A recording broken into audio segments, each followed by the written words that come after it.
We've all had those moments, right, Jada, where life tries to define us by our pain, by the mistakes we've made, by the things that we have kept hidden. I think we all have those things, those skeletons in our closet, maybe, that we don't want anybody to know. But here's the truth that shit doesn't define us either. And you're not alone. Your story is bigger, your hope is stronger. And every time you bring those things that you're struggling with into the light, shame loses its grip and you start to have recovery and you start to have healing. So today in this podcast, we built a whole series, Jada. This series is addressing what we leave hidden and why we're going to bring it to the light because everything is about stories bring healing and stories allow us not to feel alone.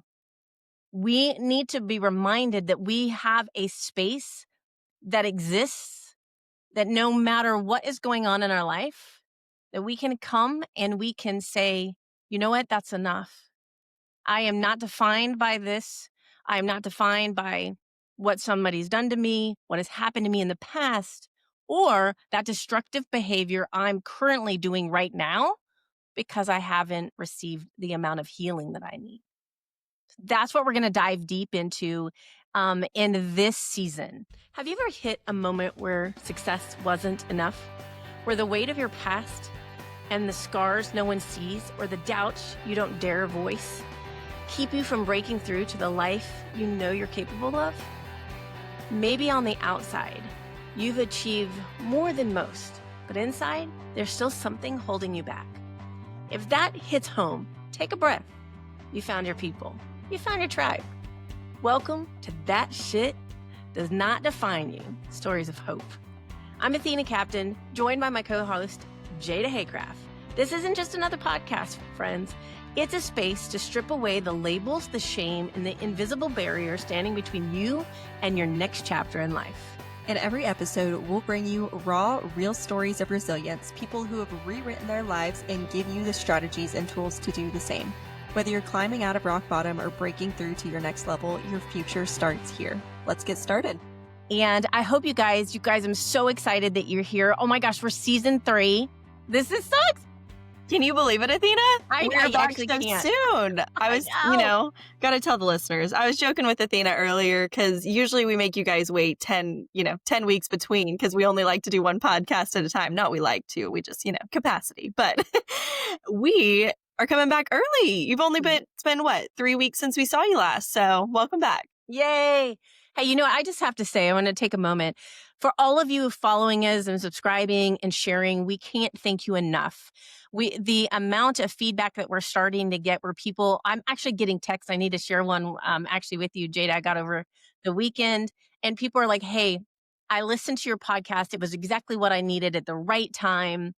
And wow, you're making an impact. You guys, that's what this is about. This is about coming together, sharing our stories, sharing practical things, sharing some science so that you understand your life is not out of control. You're not alone. You're not unworthy. Any of those things that are monkey on our back or the negativity things that, like to tell us. And I just have to say, I'm honored. I know Jada feels the same way. I'm speaking for her, but that we are honored to be able to use the platform that God has given us to bring these stories to allow you to understand that we're all human. We're all in this race together. And we've all felt pain, trauma. We've all been wounded and hurt. And that there is hope on the other side of that. We need to get help. We need to get resources. And we need to acknowledge that we're in pain. I think that that's really important. So those of you who have been listening, thank you so much. Those of you who are new, welcome to the tribe. We're excited. Who knows where this is going to go? God only knows, and that'll be exciting. But Jada, you have anything else you want to say to our lovely audience before I get talking more? Well, you spoke for me, but you said it so well. I am truly honored that we get the opportunity to speak to you guys, but also just to interview the most amazing, humble, vulnerable humans that get to share their story and are willing to share their story with you guys. And we have some wonderful guests lined up for this season. And so we're just so excited to embark on this journey with you guys. And again, just so humbled and honored that we get to be a part of bringing these stories to light. Mhm. Oh my goodness, yes. It's really fun. I mean, we have a lot of work, you guys, that we do.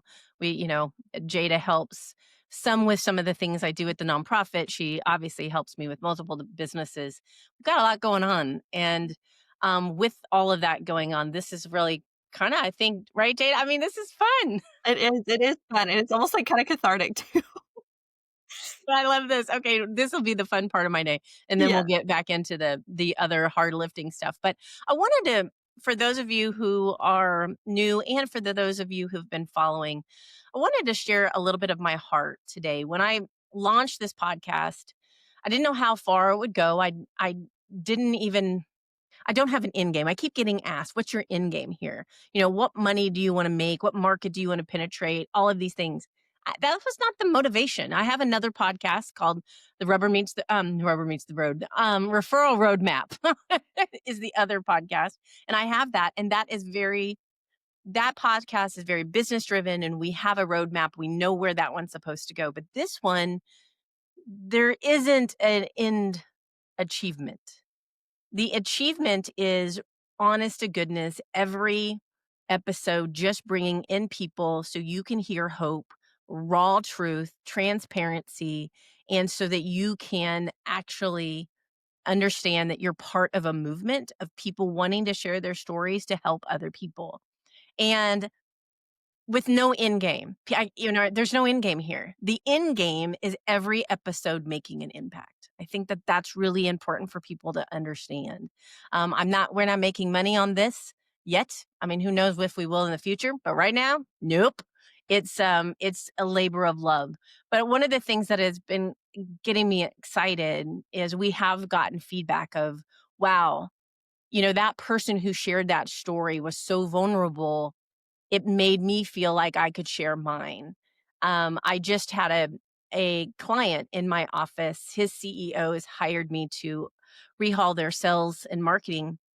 And he came in as part of that process and he said, "Hey, I listened to one of your podcasts and it was this podcast." And he said, "I knew the person and I didn't know all of that about her.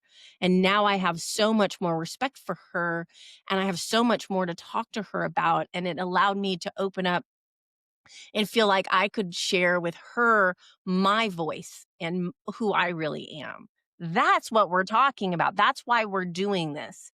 To That's start these awesome. conversations, in a world where we're supposed to be divisive, in a world where we're not supposed to get along, whatever, but in a world where that is what, well, Big Brother is trying to push us to. What we're learning here is that we all share commonality.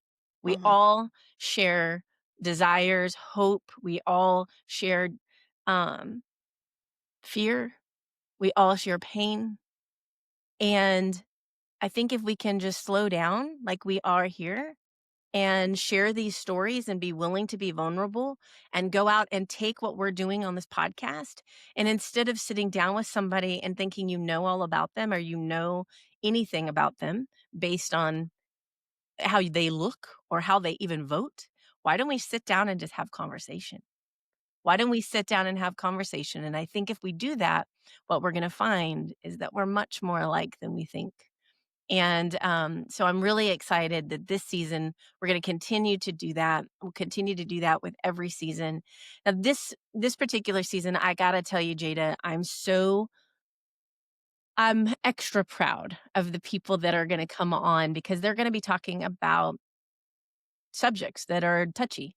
They're going to be talking about addiction that is not drugs and alcohol. They're going to be talking about how they overcame things that other people feel a lot of shame for having. I mean, we have somebody coming on talking about porn addiction. Now that is a brave soul to be willing to come and say that they have been healed of that and they have overcome that. Now, what I think is so amazing is this person is excited to do it, and we'll get to hear his story because let me tell you, people need to hear this story, but people are too ashamed to hear it. We're going to be talking about perfectionism, workaholism, gaming. We're going to talk about overeating, bulimia. You guys, These are all things that our people are struggling with. And these people are going to come on and be vulnerable, tell their story, and give you an idea of how they beat the addiction. And so I'm very excited about that. I got to tell you, this was the hardest season to ever get attendees, people or interviewees, I guess, Interviews, yeah. to get people to interview because people are like, I don't want to share that, Yeah. I'm scared to share that. So these people are brave. They are, and it's one thing, to share with your closest inner circle of friends. It's another thing to be vulnerable and share your story on the internet for anyone to hear, and so, yeah, they're brave, and I'm so thankful that they're willing. Me too. And I think that, one of the things I did on this one in particular, this season, is I called every single one of them and I said, I need you to understand this streams everywhere. You really need to understand that. And all of them said, no, if my story can help one person, then I'm going to do it. And so that's what we're going to be talking about this season. We're going to continue to give you raw, honest truth. And we're going to give people the ability to be vulnerable and to share their stories and how they overcame and whatever resources they needed to use in order to do that. And so I'm very excited about that. And I think this is going to be a fun one. But I wanted to tell you also before we go into the science, I kind of wanted to share why. Why did, of all the topics, Jada, that you and I could cover on this podcast, why I picked this one. And I have been doing some research, you'd appreciate this, on mental health post COVID. Homelessness has increased significantly. And yes, there's economic challenges that have increased homelessness, but also there's a lot of mental illness that has increased homelessness. So let's not be, I do not know the statistics here, but my gut says, and so somebody can check me in the comments, but my gut says it's more of a mental health crisis than an economic, although I do know that there's some economics behind that. But mental health also plays into economic, right? If you're not mentally stable, if you are struggling, it's hard to make a living, right? And so I think that I'm seeing post COVID suicide numbers are up, Mhm, depression is high, all of these human condition issues. Even in America, we're a first world wealthy country and we have lots of problems, I understand. But our mental health crisis is pandemic level. And so why I wanted to talk about this is because often when we're in pain, and I'll be interviewed in one of these sessions. So you guys, I'm not just throwing it out on y'all. I'll be vulnerable too. But often when we are in this mental health crisis, we go to coping mechanisms. And these are what we're talking about is we're going to be discussing coping mechanisms that are unhealthy, coping mechanisms that keep us in bondage, coping mechanisms that help us not seek. So they help us not, well, I mean, they hinder us. I should say this. They hinder us from seeking the authentic help that we need to have restoration and healing. And so we want to talk about that. I guarantee you, people, you're listening right now and you have something that is a coping mechanism that is not ideal for you. I don't want you to feel shamed. I don't want you to feel alone. We want you to know we're doing this because we keep hearing it. mhm. We're hearing people talk about it. We hear people's pain. And so we hope that through this, we can give some of you a light, some hope, and some bravery that you will come forward and go to um, get some help. And one of the things I'm going to challenge Jada and we need to work on this, but we need to start gathering additional resources to connect you guys with in Mm, order for you to get connected to the right people. So that is something I know I'm going to be putting on my to-do list. And the ones that we do know, we will get you connected. But as you listeners, as you guys are listening, and maybe you're in your car or maybe you're on the treadmill, if you know of authentic resources that are truly helpful, not culty or harmful. Authentic resources that people who are hurting can get connected to help them have the little edge they need in order to get sober or to get healed or to stop the addiction. Please, put it in comments. Let Jada and I know. We'll do some research. We want to do that, and we want to do it on a national and, for now, national and eventually international level, so that everyone listening here, if you maybe you're listening to this and you have a friend that needs to hear this, please share it to them, and then we can have resources available to get them the help that they need. So, I just wanted to share that kind of with my heart, like, why are of all the topics, and it's because I'm seeing a lot of broken people, a lot of broken people. But Jada, as we start talking this whole season about overcoming addiction and overcoming numbing activities, or the things that we do to avoid, I know that there's some science here. I'm gonna leave you with the science because we all know that Jada is our beautiful nerd that loves the science. So tell us Oh, about it, girl. just a little nerdy. Me too. It's okay. It's all good. Yeah, so there, of course, is some science. And so I have three that I really just want to share with our audience today. And one, it tells us that stories are literally changing our brains. So neuroscience actually calls it narrative transportation. So when you hear a story, your brain lights up like you're experiencing it yourself. Stanford researchers even found that stories are 22 times more likely or more memorable than facts alone. That's why these stories are going to stick with you and why they matter. Mm. So I think that just really puts the emphasis on why we do push so hard to have wonderful guests that are willing to share their stories, and Jada, can why I their stories interrupt? matter. It reminds me of, like, before we had written, when our brains were first formed, before we understood how to write, we Yeah. told stories. Yeah. I mean, the Bible is a story. I mean, everything is stories. So Yep. that doesn't surprise me. Plus, they're more interesting. I love your facts, but I like stories. Hey, my feelings aren't hurt. I get it. I do love some stories better than my facts. I just, I'll We always gotta like have them both. to gotta debunk people that think that we're just making this stuff up, you know? Right. That's true. Yep. Yep. The next one is about how hope is measurable and it's Mm. powerful. So, Dr. Shane Lopez, the leading researcher on hope, showed that people with higher hope scores are more likely to thrive in school, careers, and even recover faster from illnesses because hope isn't fluffy. It's science and it's fuel for your body. Mm. Love that. Then the last one really just plays into this specific topic that we're covering this season, and it's how addictions aren't just about substances.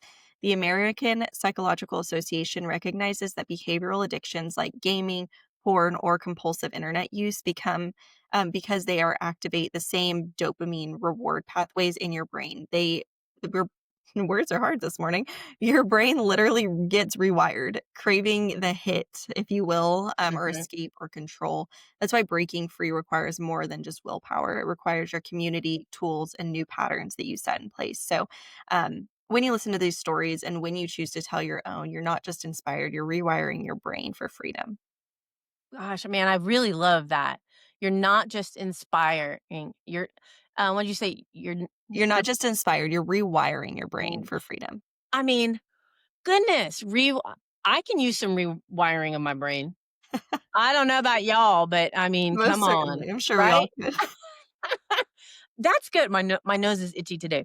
Um, I Gosh, that's good because it gives you hope. I mean, that just tells you that we don't have to be stuck in the pattern.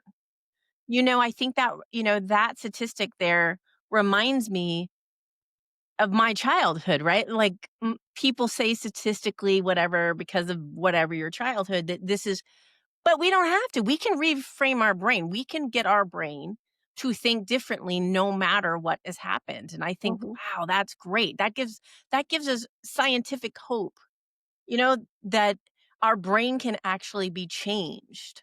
That that is really good. I love that. mhm. It just reminds me too, and I Yeah. know you have your own experience, but my experience with EMDR, like literally rewiring past experiences into your brain to not be like I guess what some people might call a trigger today. And I think it's so cool and like factual that our brains Mhm. can be rewired that way. And you know what we need to do? I'm calling her a man. But what we need to do, I'm gonna write this note down. We need to do a whole season and invite therapists on to explain different Oh, science. You yes. know, like what Yeah. is EMDR? Why do you need it? How do you find a good therapist? Anyway, Mm, there you guys go. We're gonna do a whole season on that, or we'll do I a love bonus that. season. We'll have to decide, but I think that's critical that we start getting that information out there because therapy Mm, isn't woo-woo. yep. Good therapy is scientifically based. It's clinical, it's life-changing, and there is no shame in getting therapy. Mm, We all need it. I wouldn't be here today without great therapists and great therapy. I can just tell you that. And EMDR, life changing, mhm. life Most changing. certainly. I don't even. That's why I would be. I'm not even really sure I know the history of it. I just know the impact of it. So I think it would be interesting to dive deep into understanding that a little bit more. Yeah, so it was actually just a little science for you. Yeah, It was actually created for, veterans, and so really. it was created for people with severe PTSD from war, and then it became, a method and tool that therapists can now use for anyone else that has experienced PTSD in any form. Wow. Okay, did not know that. See, that's why you have a person of science on your team. It's So a you little get to nerdy, learn. especially when it comes to that kinda topic. I really into it and passionate about it. Yeah, well, once you've had it affect you in such a positive way, you're like, "Wow." Again, I think it would be fun to get some therapists on. I think we might know of a couple. Um, but anyway, so you guys, I wanna give you some rubber meets the road.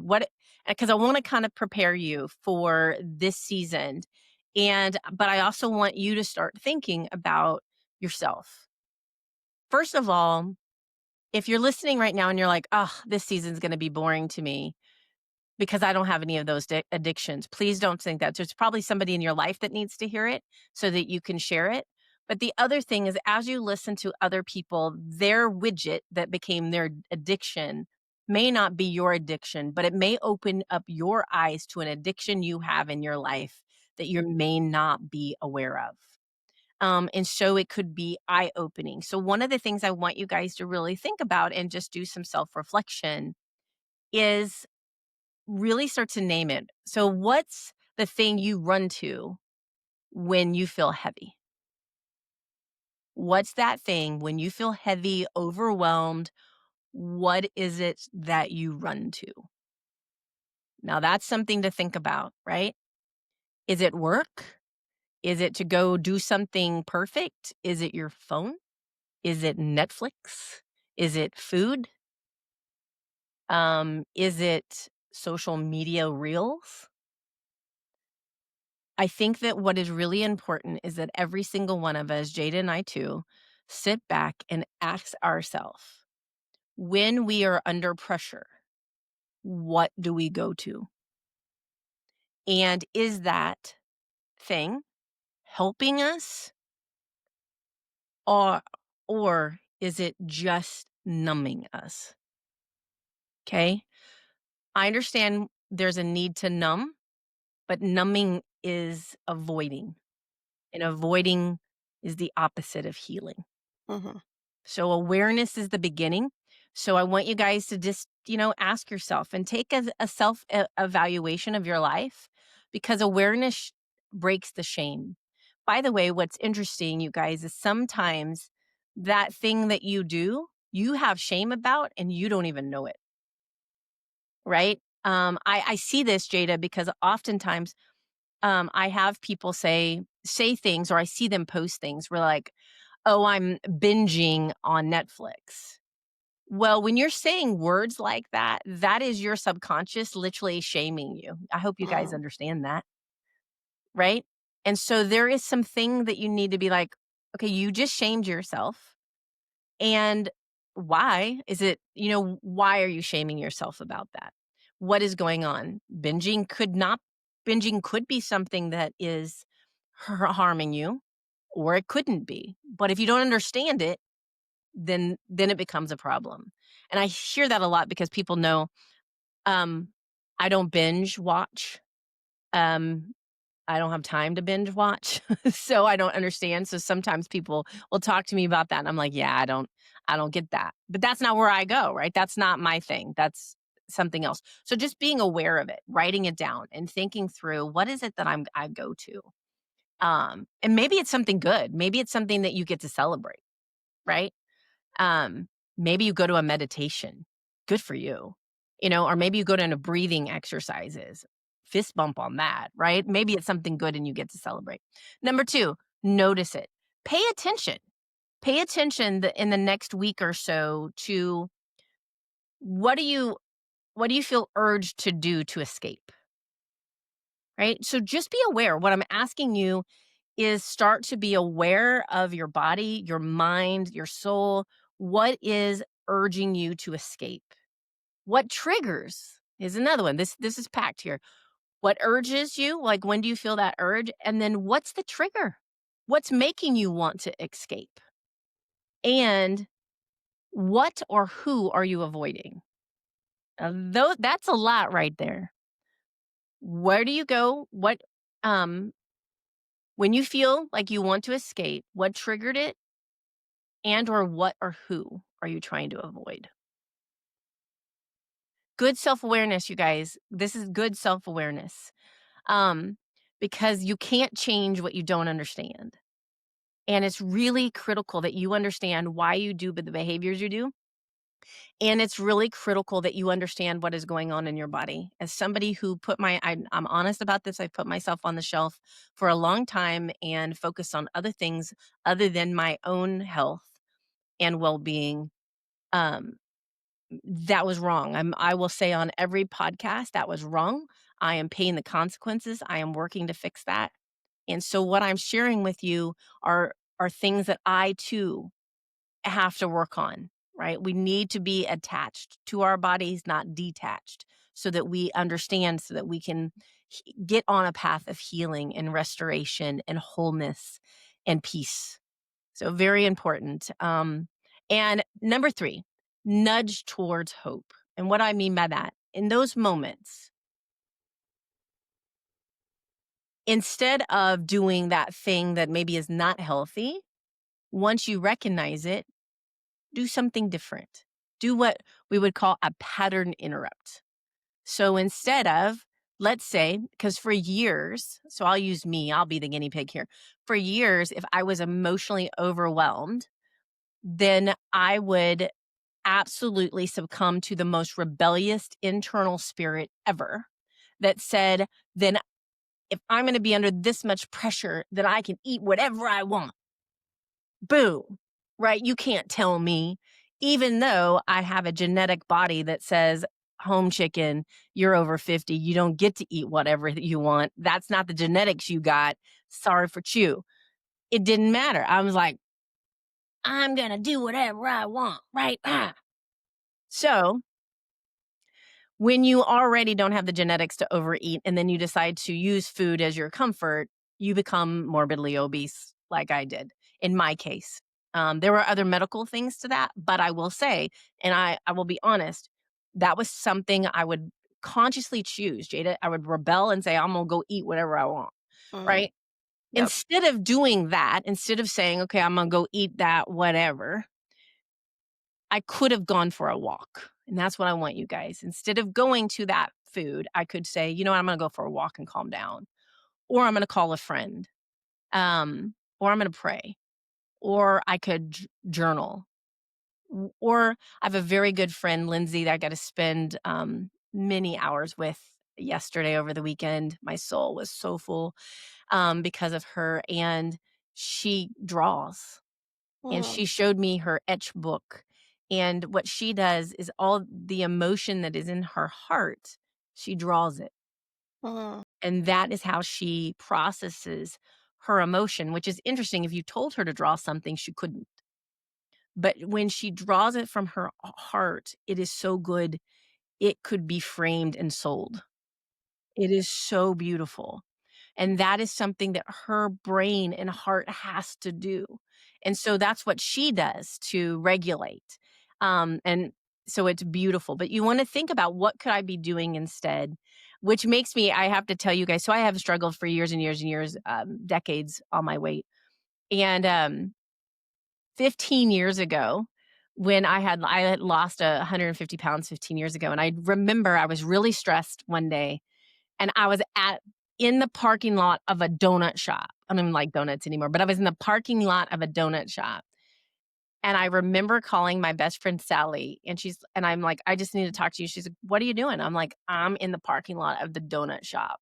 And she was like, "Get away from the donut shop. Step away from the donuts." She's like, "They're not gonna make you feel better. They're not gonna make the stress go away. You're gonna have an insulin spike, and then you're gonna have a drop. It's gonna cause you to be depressed. Walk away from the donut." And I did. I pulled out of there, but I just, you know, I was gonna go in there and get a donut. Didn't need the donut, nothing against donuts, but that's just not something I needed at the moment, but I called a friend, and we made a joke of it. If you know her, she makes a joke of a lot of things, but we laughed about it. To this day, sometimes we'll say, like, when we're laughing about something else, but she'll be like, "Get away from the donut." I'm like, "I know, right? The donut." So have people in your life, right? So think about that and nudge yourself to some hope and have people. So as we do this series, I want you to do your own interflection. What's going on with you? What's an area that you could be working on? And what are other activities instead of going to the numb that you could do? Walk, draw, whatever it is. So I'm going to have to share with the guest, my friend Lindsay. I've been on her heart lately. I have to share this with you guys. So this is amazing. She has no connection to horses, Jada. Like, that's not something really in her life. Yeah. And she and I met yesterday for a long time. Well, in the last 2 weeks, she's just had this compulsion to draw. And she felt like she just was supposed to draw this amazing horse. And she did. And she and I were in conversation yesterday, just about kind of how I'm in my current life. She would say I'm in warrior mode, like I'm fighting. Well, the other compulsion she had to draw were swords that had crosses in them. And yesterday she was like, "Athena, I was drawing those for you." Mm. And what a beautiful thing. The horse picture is so beautiful. She's going to give it to me. I'm going to frame it. I will Oh. have to show it to you guys. But what a beautiful gift to have a friend be thinking about you, do this beautiful artwork. That's what real community looks like. And I'll have to share it with people. We'll have to put it on social media. But that is what she does. And what a gift it ends up being to other people. I just Mm. think that's awesome. But so You know what nudging that towards reminds me hope. of? Huh? Yeah, what? Your your new logo. I know! That's what she said, because we were talking about my new logo, and she was like, "You have got to be kidding me." And so then she was like, "You are the reason I'm drawing the horse." There you And go. I know. Oh, and I can't wait for you guys. All this stuff is going on, you guys, behind the scene. We've got a new logo coming out, I know which, I'm by the like way, teasing people right now by even bringing that up, but I just it's had so to 'cause much I was fun. like, It's so much fun. Very different. It's gonna be fun. The other yes. thing, and I know, Jada, you're gonna talk about this, but you guys, can I just share the book? So my very first business book is coming out. The people who have read it, I'm just gonna say this, they were shocked that I wrote it, that it was that good. I'm just saying, they're like, "You're dyslexic, you're not a great writer," but thankfully I had a good editor help me. It's a great book, and we've poured our heart into it. My team has helped. It is coming together. We are taking names right now. I have actually been told that there's more resources in the book than necessary, that we could have made it multiple books. But what I want to do is make sure that my first book that comes out, it's a business book. It talks about the 10 growth drivers that every business needs to have, and it talks about why we need to do them. The book is written for people who actually believe in themselves and know that they can make change, and they want to execute, and they want to do the things necessary to achieve what they're capable of in life. That is the target audience, and we would love to be able to name it, you know, the growth drivers that get you unstuck. But people way smarter than us are going to help name the book. But we are so excited. I don't want you to miss this opportunity. You guys, this book has taken me 6 years and a lot of work and a lot of stress, a lot of tears to be able to deliver it to you. It's a labor of love, something I know I'm going to be very proud of. I can't wait to get it into your hands. So, if you want to be one of the first people to get the book, get on the list because we will make sure that you are the first people to get the book. And we will have, even though there's tons of resources, we will have special resources. If you are part of my tribe, you will get additional resources that go with the book that nobody else that's not part of the tribe will get. And so please get this. It's life changing. And I'm not just saying that it will change your business for sure. But anyway, I'm really excited about it. Ah! Yes, I'm so excited as well. And so, yes, like Athena said, the book is coming out soon. So, if you do want that early bird access, discounts, or exclusive extras, just make sure you're on that list. The link will be in the show notes. And if this podcast has touched you, please subscribe, share it with a friend, and leave us a review because that's how other people find it that need to hear it. So, um, thank you in advance for doing that. And to leave you with one serious note, this is not your practice life. So, don't wait for it to be perfect. Start messy, start scared, just start because nothing's going to change until you do. Take one step today toward the life you want and dare to share it with us. We'll be standing here with you every step of the way. We'll see you next week. Guys, thank you so much for being here.